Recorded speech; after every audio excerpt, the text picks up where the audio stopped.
Hola amigos, bienvenidos a Rimbel 35. ¿Qué tal estáis? Hoy vamos a analizar algunos pasajes bíblicos en busca de más respuestas sobre el llamado fin de los tiempos. Pero antes quiero dejar muy clara mi postura después de muchos años analizando los textos, tanto sumerios como hebreos, y evitar malas interpretaciones. Para mí, el personaje del Yahvé bíblico es el mismo que Satanás, de tal modo que considero que el 90% de la Biblia es una revelación canalizada por los profetas, por el mismo grupo de entidades al servicio de Yahvé, Satanás. Mirad, ya demostramos en varios vídeos anteriores y varias sagas documentales que los textos bíblicos son un compendio copiado prácticamente de toda la cultura sumeria.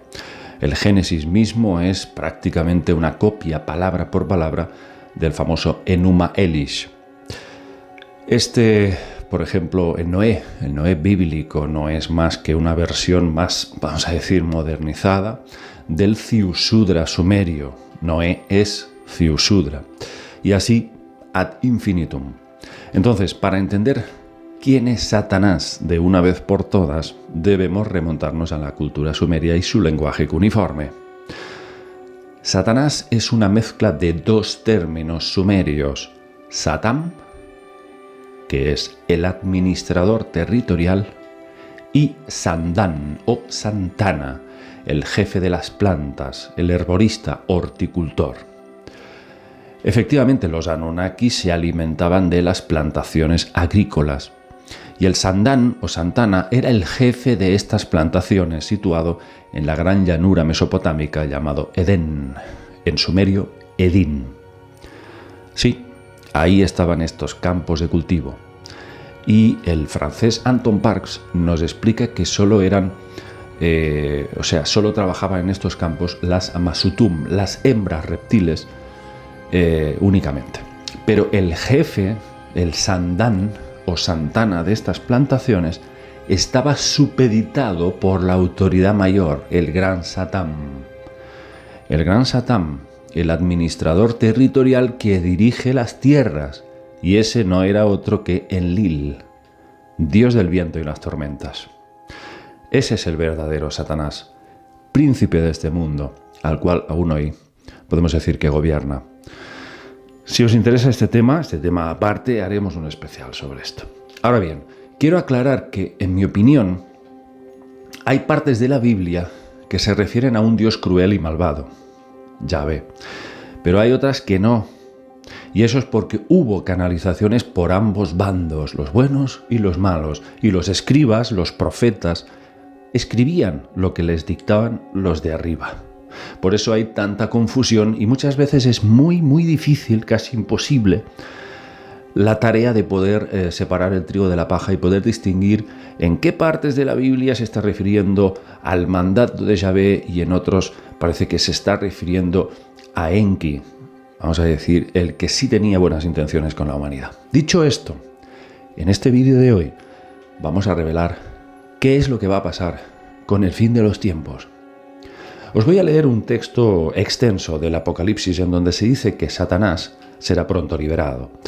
Analizad cada palabra y luego os cuento una revelación importantísima al final de este vídeo. En Apocalipsis leemos, después vi a un ángel que bajaba del cielo. Llevaba en su mano la llave del abismo y una gran cadena. El ángel atrapó al dragón, a esa serpiente antigua que es el diablo, Satanás, y lo encadenó durante 1000 años. Luego lo arrojó al abismo, lo encerró y selló la salida para que no engañara más a la gente, hasta que pasaran los 1000 años. Después de los 1000 años, será puesto en libertad por corto tiempo. Después vi unos tronos y los que estaban sentados en ellos habían recibido el poder de juzgar. También vi a las almas de los que habían sido decapitados por dar testimonio sobre Jesús y anunciar el mensaje de Dios. Ellos no habían adorado a la bestia ni a su imagen, y no habían recibido la marca de la bestia ni en su frente ni en la mano. Ellos volvieron a vivir y reinaron con Cristo durante 1000 años. Los demás muertos no volvieron a vivir hasta que terminaron los 1000 años. Esta es la primera resurrección. Afortunados y santos los que participan en la primera resurrección, porque ellos serán librados de la segunda muerte. Ellos serán sacerdotes de Dios y de Cristo y reinarán con Él por 1000 años. Cuando terminen los 1000 años, Satanás quedará libre de su prisión en el abismo. Irá a engañar a las naciones de todo el mundo, a Gog y Magog, y las reunirá para la batalla. Habrá tanta gente como arena hay en el mar. El ejército de Satanás marchará a lo largo y ancho de la tierra y rodeará el campamento del pueblo de Dios, que es la ciudad que Dios tanto ama. Pero caerá fuego del cielo y destruirá al ejército de Satanás. El diablo, el que engañó a esa gente, será arrojado al lago de fuego y azufre, donde están la bestia y el falso profeta. Ahí sufrirán día y noche para siempre. Bueno, hasta aquí esta parte del Apocalipsis. Ahora, ¿cómo vamos a interpretar todo esto, toda esta simbología? Nadie, por supuesto, lo puede hacer como el experto Emilio Carrillo, que por cierto lo entrevistamos aquí en Rimbel 35. Emilio Carrillo explica todo este proceso de los tiempos finales punto por punto. Emilio nos cuenta en sus conferencias y en sus libros que el poder en el mundo ha estado en manos de numerosas familias a lo largo de la historia, que han creado sus poderosas corporaciones. Han extendido sus tentáculos en todas las áreas de la civilización. Pero si en los 80, por ejemplo, había 120 empresas que controlaban las finanzas, hoy se han reducido a menos de la mitad, por decir algo. Es decir, el poder se ha centralizado. Según Emilio, como esta gente rivalizan entre ellos, se van tumbando unos a otros. Cuantos menos queden en pie, más grande será el pastel para repartirse uno solo. Y ese, dice, es el propósito. ¿Os acordáis de la famosa frase de Highlander, los inmortales? There can be only one. Solo puede quedar uno. Pues simbólicamente es muy parecido para que nos entendamos. Esta gente poderosa piensa así y se atacan unos a otros. Entonces Emilio dice que en Apocalipsis se cita que solo quedarán en pie 10 poderosos en el mundo. Solo 10. Y estos 10 poderosos llegarán a un acuerdo. Harán un pacto y se dirán, bueno, no sigamos peleándonos, no sigamos aniquilándonos, hagamos una votación. Y que entre todos los 10 que quedamos, elegiremos a uno que será el jefe, el que lo controlará todo. Ese será la bestia. Y cuando alcance el máximo poder, dice, la bestia arremeterá contra los justos. Pero no para censurarlos, para debilitarlos, no, dice, arremeterá contra los justos para exterminarlos. Entonces Emilio hace hincapié en esa parte y dice, ese será el triunfo de la bestia al final de los tiempos. Aparentemente gana la batalla sobre la humanidad para someterla. Aparentemente.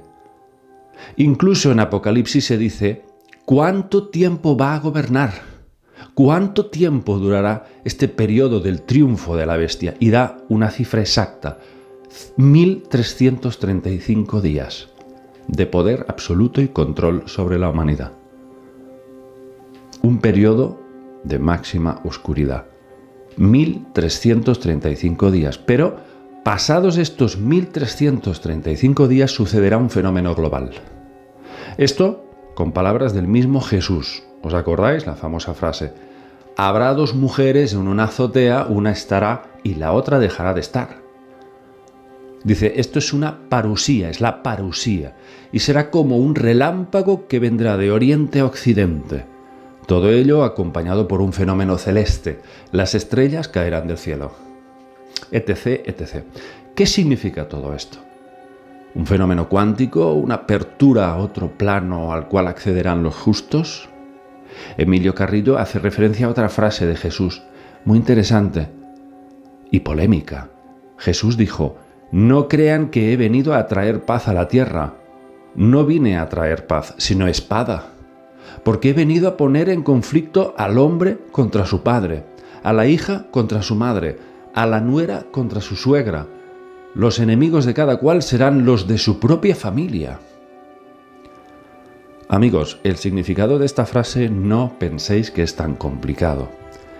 Jesús se refiere a que la humanidad se dividirá entre los conscientes y los inconscientes, los que creerán a la bestia y los que creerán en el reino del verdadero Dios viviente. Por eso Jesús advierte: he venido a poner en conflicto generacional a padres contra hijos, a la nuera contra la suegra, etc. ¿No está ya pasando esto, amigos? ¿No os suena? Yo creo que sí os suena. Desde 2020, está bastante claro. Habrá personas dispuestas a vivir en esa nueva generación humana y otras que no. Es un estado de conciencia, amigos, nivel vibracional, sí, el nivel de conciencia de cada uno de nosotros, que será lo que al final marcará la diferencia de este anunciado nuevo amanecer para la humanidad. Y realmente todo parece conducir a este punto si analizamos todos los textos. Esto va a depender de cada uno de nosotros y, como dice Emilio Carrillo, la conciencia no es algo transferible, no le puedes dar conciencia a otra persona. Tiene que hacer el trabajo por sí mismo. Es una elección personal. Amigos, ahí está. La gran señal del fin de los tiempos será el triunfo de la bestia, pero gobernará 1335 días, pasados los cuales va a pasar algo que va a poner, va a poner a prueba nuestra conciencia. ¿En qué creemos verdaderamente? ¿Queremos formar parte de esta nueva generación de hombres o seguir al lado de este gobernante llamado la bestia? Este es el mensaje y creo que es muy interesante lo que nos cuenta Emilio Carrillo, las conclusiones a las que ha llegado, y creo que, aparte de intentar, pues por supuesto, separar el trigo de la paja y todo el simbolismo que encierran estos textos, hay algo que podemos entender y creo que es el nivel de conciencia. Va a ser determinante en estos tiempos oscuros que se acercan. Un abrazo para todos, amigos, y nos vemos en próximos vídeos. Chao.